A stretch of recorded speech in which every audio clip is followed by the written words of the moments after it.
왜 어떤 여성들은 끝까지 싫다, 여기까지만 하자라고 말하고 몸으로도 밀어내는데 또 어떤 여성들, 어쩌면 지금 이 방송을 듣고 있는 당신은 막상 삽입이 시작된 순간 이상하게 저항을 멈추고 그냥 가만히 있게 될까요? 겉으로 보기엔 다들 괜찮아진 것처럼 보이는데 왜 당신의 머릿속에서는 여전히 사이렌이 울리고 몸은 돌처럼 얼어붙었을까요? 그 차이를 만드는 건 복잡한 성격 검사나 의지력이 아닙니다. 아주 단순하지만 아무도 제대로 설명해 주지 않았던 멈출 권리와 몸의 생존 회로라는 놀라울 만큼 기본적인 요소입니다. 오늘 저는 25년 넘게 환자분들을 만나면서 수없이 들었던, 그러나 병원 안에서도 잘 말하지 못했던 이 질문에 대해 이야기하려고 합니다. 선생님, 저는 분명 싫었는데요. 왜 막상 들어가고 나니까 아무 말도 못했을까요? 제가 이상한 건가요? 이 질문을 하면서 눈물을 흘리던 분들이 정말 많았습니다. 저는 이분들에게 항상 이렇게 말씀드립니다. 당신 탓이 아닙니다. 이건 당신의 뇌와 몸이 그동안 겪어온 관계와 사회의 압력 속에서 살아남기 위해 배운 생존 전략입니다. 저는 오랜 시간 여성의 배뇨 문제, 골반저 문제, 성 관련 통증과 트라우마를 함께 다뤄온 의사입니다. 수천 명의 환자들이 말 못했던 이야기를 조심스럽게 꺼내는 걸 옆에서 들어왔습니다. 그 과정에서 제가 배운 건 몸은 단순한 장기가 아니라는 겁니다.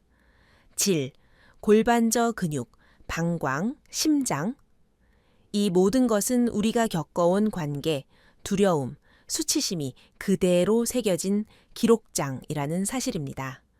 그래서 오늘 저는 의학 용어만 나열하는 게 아니라 당신이 느끼는 혼란과 죄책감의 이름을 같이 붙여보고 왜 이런 일이 반복되는지, 그리고 앞으로 어떻게 회복할 수 있는지 최대한 분명하게 이야기해 보려 합니다. 왜냐하면 저는 이렇게 믿기 때문입니다. 정보는 힘입니다. 정확한 정보를 알게 되면 비로소 선택지가 생깁니다. 그리고 선택지가 생기면 그때부터 회복이 시작됩니다. 먼저 이런 장면을 떠올려 보세요. 데이트를 하고 분위기가 조금 무르익고 스킨십이 깊어집니다. 당신은 이미 몇 번 나 아직 준비 안 된 것 같아. 오늘은 여기까지만 하자라고 말했을 수 있습니다. 혹은 몸을 살짝 뒤로 빼거나 긴장해서 굳어 있었을 수도 있죠. 그런데 상대방은 괜찮아, 천천히 할게, 너도 사실 원하잖아 라며 계속 다가옵니다. 그리고 어느 순간 삽입이 시작됩니다. 그때 머릿속에서는 멈춰, 이거 아닌데 라는 생각이 번쩍 떠오르지만 입은 열리지 않습니다. 손도 더 이상 밀어내지 못합니다.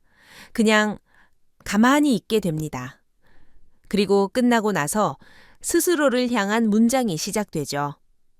내가 그때 더 세게 말했어야 했나? 애초에 집에 오지 말걸. 이제 와서 뭐라고 하기도 애매하지.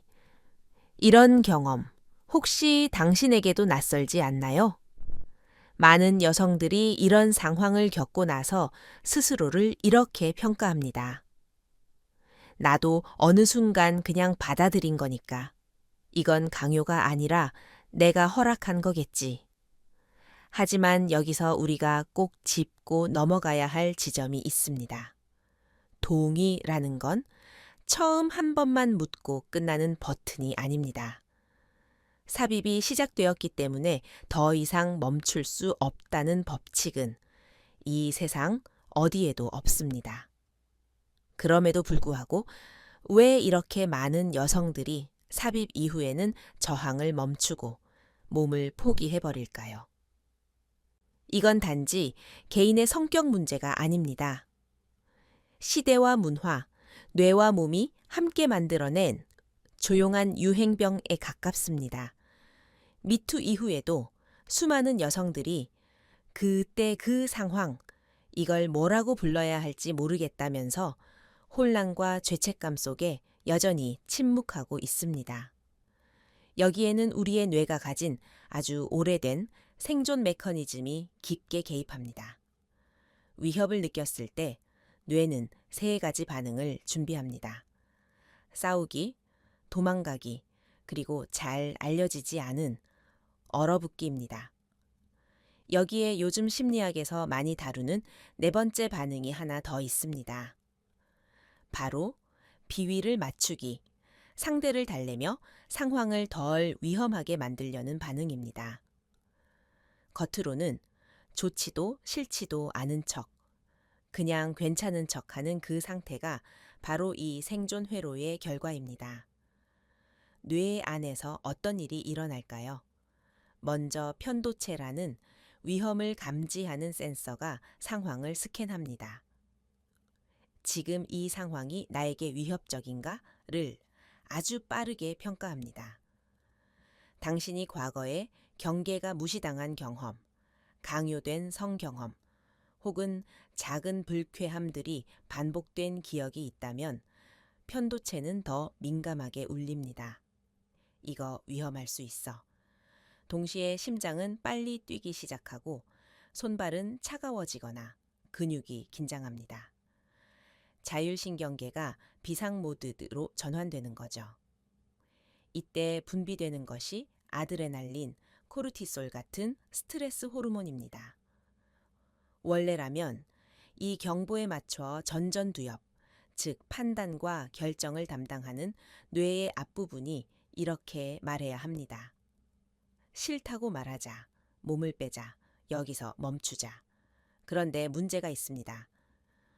만약 당신이 싫다고 말했을 때 반복해서 무시당해 왔거나 너 너무 예민하다, 분위기 망치지 마 라는 말을 들으며 자라왔다면, 혹은 상대가 권력 관계에서 우위에 있는 사람이라면 뇌는 이렇게 학습합니다. 저항해도 소용없다. 저항하면 더 위험해진다. 그러면 싸우기와 도망가기 회로는 꺼지고 덜 알려진 두 가지 회로가 켜집니다.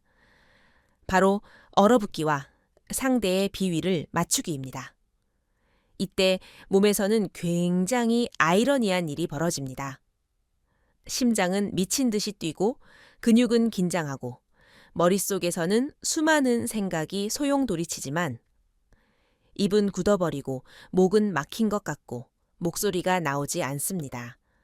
어떤 분들은 이렇게 표현합니다. 그 순간 제 몸이 아닌 것 같았어요. 그냥 위에서 내려다보는 느낌. 내가 아닌 누군가가 그 자리에 있는 것 같았어요. 이것이 바로 해리 반응입니다. 너무 큰 스트레스 앞에서 뇌가 이건 지금 온전히 느끼면 내가 견딜 수 없다고 판단할 때 몸과 마음을 분리시키는 겁니다.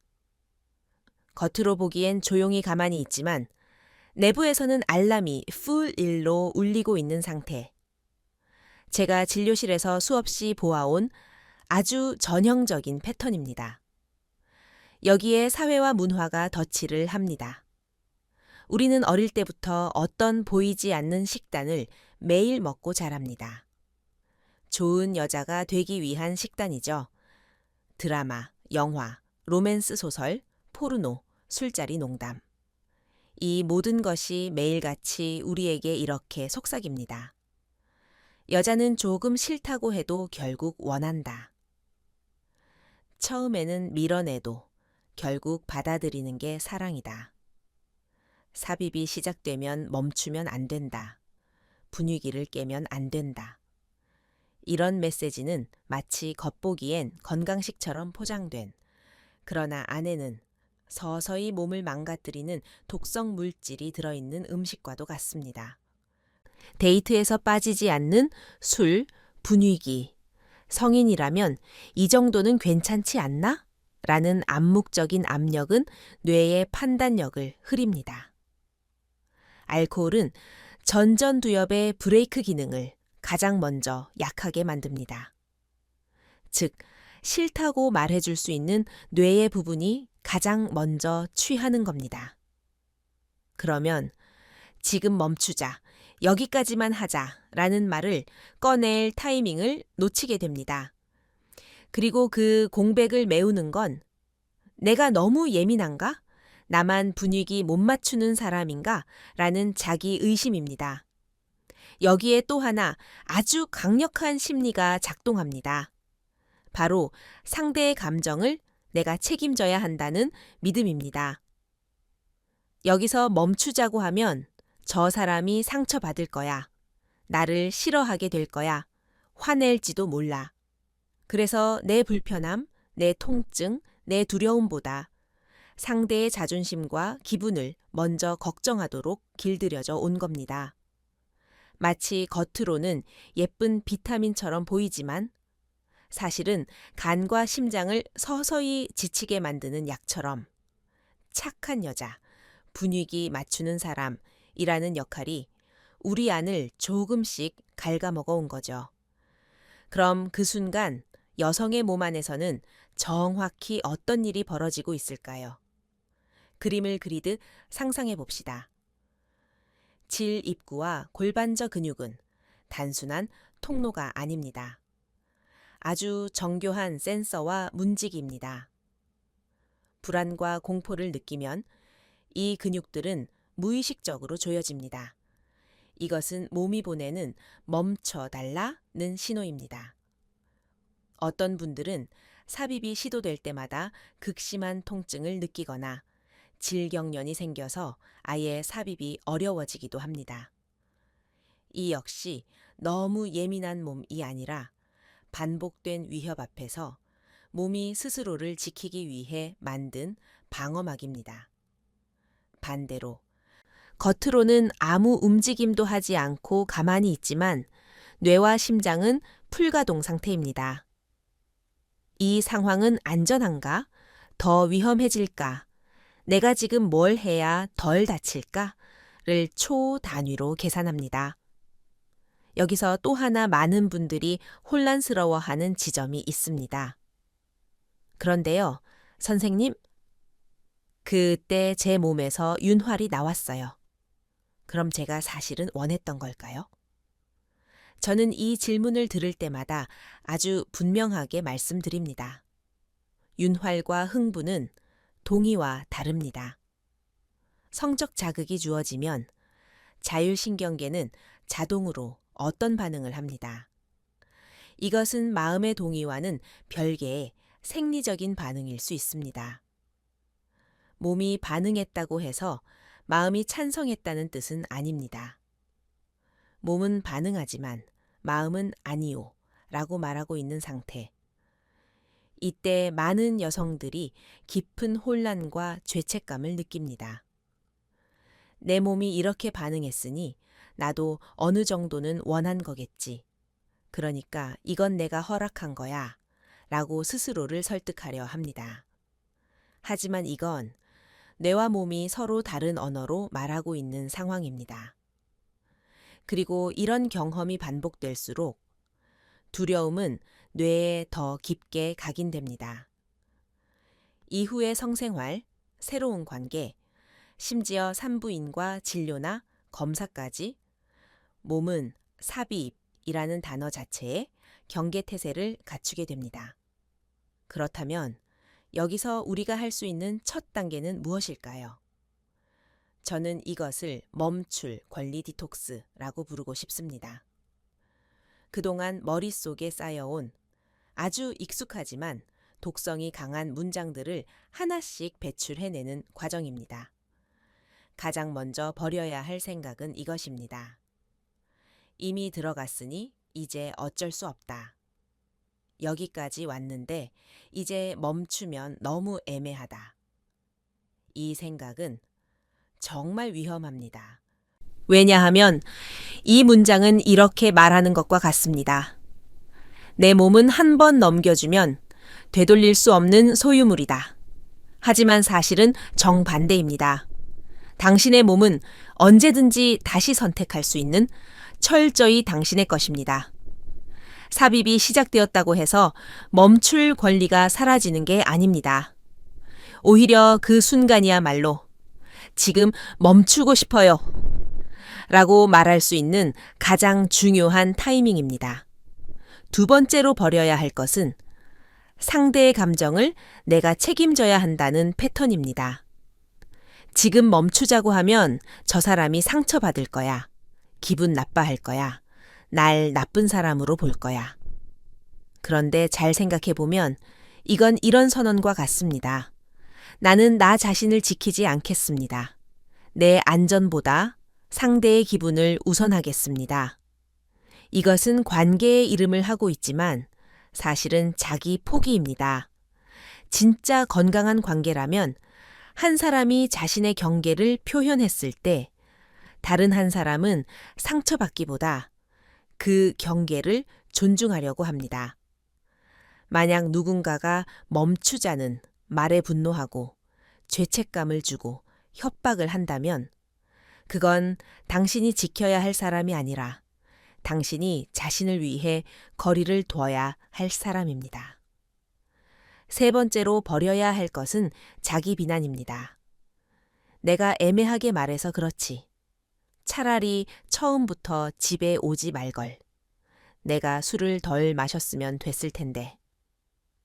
이런 문장들은 가해자의 책임을 희석시키고 다음에도 또 저항하지 못하게 만듭니다. 물론 우리는 모두 더 안전한 선택을 배울 수 있습니다. 하지만 그건 다음의 나를 더 잘 지키기 위한 배움이지 그때의 나를 처벌하기 위한 채찍이 되어서는 안 됩니다. 심리학적으로 볼 때 자기 비난은 일시적으로 내가 통제할 수 있었던 일처럼 느끼게 해서 불안을 줄여주는 것처럼 보이지만 장기적으로는 자존감을 무너뜨리고 다시 경계를 세울 힘을 빼앗습니다. 그래서 저는 이것을 심리적 독소라고 부릅니다. 이제 이 독소들을 서서히 배출해내야 합니다. 그렇다면 디톡스 이후에 무엇을 채워 넣을 수 있을까요? 저는 회복을 돕는 데에 2단계의 프로토콜을 자주 제안합니다. 첫 번째 단계는 몸과 뇌에 다시 멈춰도 된다는 회로를 심는 연습입니다. 아주 작은 것부터 시작합니다. 거울 앞에서 혹은 혼자 방 안에서 이렇게 말해보는 겁니다. 지금 멈추고 싶어요. 여기까지 하고 싶어요. 이건 불편해요. 처음에는 어색하고 목소리가 떨릴 수 있습니다. 하지만 이 연습의 핵심은 내 입과 뇌가 멈추자는 말을 실제로 꺼내보는 경험을 쌓는 것입니다. 뇌는 실제 행동을 통해 학습합니다.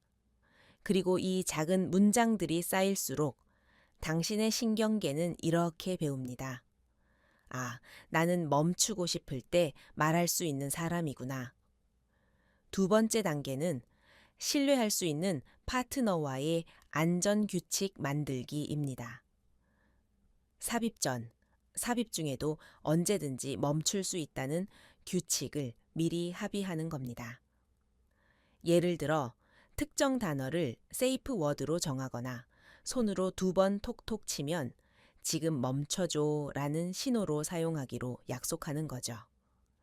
이건 단순히 성교육에서 나오는 이론적인 개념이 아닙니다. 여성의 신경계에 나는 신호를 보낼 수 있고 그 신호는 존중받는다는 새로운 경험을 심어주는 재훈련입니다. 특히 과거에 싫다는 말이 무시당했던 경험이 있는 분들에게 이런 새로운 경험은 아주 강력한 치유가 됩니다. 세 번째로, 필요하다면 전문가의 도움을 받는 것도 중요합니다. 성상담, 정신건강의학과, 산부인과, 골반저 물리치료 등은 단지 문제가 심각한 사람들만 가는 곳이 아닙니다. 과거의 트라우마를 다루고 몸의 긴장을 풀어주고 다시 내 몸을 믿게 만드는 작은 성공 경험들을 쌓는데 큰 도움이 됩니다. 깊은 복식 호흡, 골반저 이완 운동, 내 몸을 천천히 탐색하며 여기는 괜찮다, 여기는 불편하다를 다시 느껴보는 연습. 이런 것들이 모두 나는 언제든지 멈출 수 있는 사람이다 라는 새로운 정체성을 뇌에 심어주는 복원 프로그램입니다. 여기까지 들으면서 마음 한구석에서 이런 생각이 들 수도 있습니다. 지금 와서 바꿀 수 있을까? 이미 너무 많은 일이 지나갔는데 저는 진료실에서 수없이 이런 질문을 들었습니다. 그리고 그때마다 저는 제가 목격한 수많은 회복의 장면들을 떠올립니다. 처음에는 과거의 장면들이 홍수처럼 밀려옵니다. 분노, 슬픔, 수치심이 뒤섞일 수 있습니다. 그때 왜 아무 말도 못했을까라는 자책이 다시 고개를 들기도 합니다. 하지만 몇 주, 몇 달에 걸쳐 아주 작은 싫다와 여기까지를 말해본 경험들이 쌓이면 놀라운 변화가 시작됩니다. 뇌와 몸이 점점 더 빠르게 이 상황은 안전하다 혹은 안전하지 않다를 구분하기 시작합니다. 예전에는 그냥 얼어붙던 상황에서 어느 날 문득 당신의 입에서 이런 말이 나올 수도 있습니다.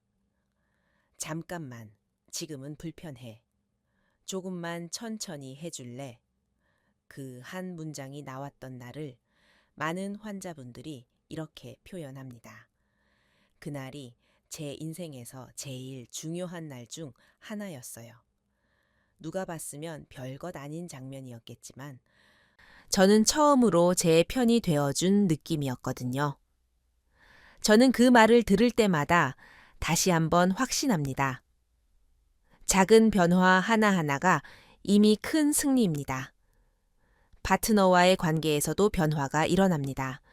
처음에는 어색할 수 있습니다. 때로는 충돌이 있을 수도 있습니다. 왜 갑자기 이렇게 예민해졌어? 전에 괜찮다더니 왜 이제 와서? 라는 반응을 마주할 수도 있습니다.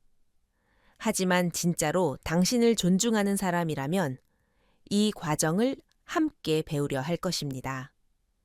아, 그동안 네가 얼마나 참아왔는지 몰랐구나. 그럼 우리가 어떻게 하면 더 안전하게, 편안하게 할 수 있을지 같이 찾아보자. 이런 대화는 단지 성관계의 기술을 바꾸는 것이 아니라 관계 전체의 신뢰와 친밀감을 깊게 만듭니다. 오늘 이야기를 정리해 볼까요? 왜 많은 여성들이 삽입 이후에 저항을 멈출까요? 첫째, 뇌의 생존 회로가 싸우기와 도망가기 대신 얼어붙기와 비위를 맞추기를 선택하기 때문입니다. 둘째, 사회와 문화가 좋은 여자라는 이름으로 경계를 흐리고 삽입이 시작되면 멈추면 안 된다는 잘못된 메시지를 주입해왔기 때문입니다. 셋째, 반복된 경험 속에서 몸과 마음이 분리되는 패턴이 굳어지면서 나는 어차피 끝까지 말하지 못하는 사람이라는 잘못된 정체성이 심어졌기 때문입니다. 하지만 이 모든 것에도 불구하고 오늘 이후의 방향은 당신이 정할 수 있습니다. 나는 삽입이 시작되었기 때문에 멈출 수 없는 사람이 아니라 언제든지 내 몸에 대해 다시 선택할 수 있는 사람이다. 이 문장을 오늘 당신 마음 어딘가에 조용히 새겨두셨으면 합니다. 변화는 하루아침에 일어나지 않습니다. 하룻밤 사이에 완전히 달라지겠다는 건 의학적으로도 심리적으로도 현실적이지 않습니다. 그러나 매일 아주 조금씩 거울 앞에서 한 문장 연습하기, 몸의 신뢰, 귀 기울이기, 안전한 사람과의 대화 한 번 나누기. 이런 작은 실천들이 쌓이면 몇 달 뒤에 당신은 분명히 지금과는 다른 자리에 서 있을 겁니다. 오늘 제가 드리고 싶은 마지막 메시지는 이것입니다. 목표는 당신을 겁주려는 게 아닙니다. 목표는 당신에게 권한을 돌려드리는 것입니다. 당신의 몸, 당신의 감정, 당신의 선택에 대한 권한 말입니다. 수많은 여성들이 오랫동안 침묵 속에서 고통을 견뎌왔습니다. 하지만 이제는 당신이 더 이상 혼자서 조용히 견디지 않아도 되는 시대입니다. 만약 오늘 이야기가 과거의 어떤 장면을 떠올리게 했다면 그건 당신이 약해서가 아니라 당신의 몸과 마음이 이제는 나를 좀 돌아봐줘 라고 신호를 보내고 있기 때문입니다. 당신은 언제든지 멈출 수 있는 사람입니다. 당신은 언제든지 다시 선택할 수 있는 사람입니다. 그리고 그 사실을 기억하는 것, 그게 바로 회복의 첫걸음입니다. 오늘 이 시간을 함께 해주신 당신의 용기에 진심으로 존중을 보냅니다. 그리고 조용히 이렇게 덧붙이고 싶습니다. 당신이 앞으로 걸어갈 길 위에 조금 더 안전한 관계와 조금 더 편안한 몸의 감각이 함께하길 바랍니다.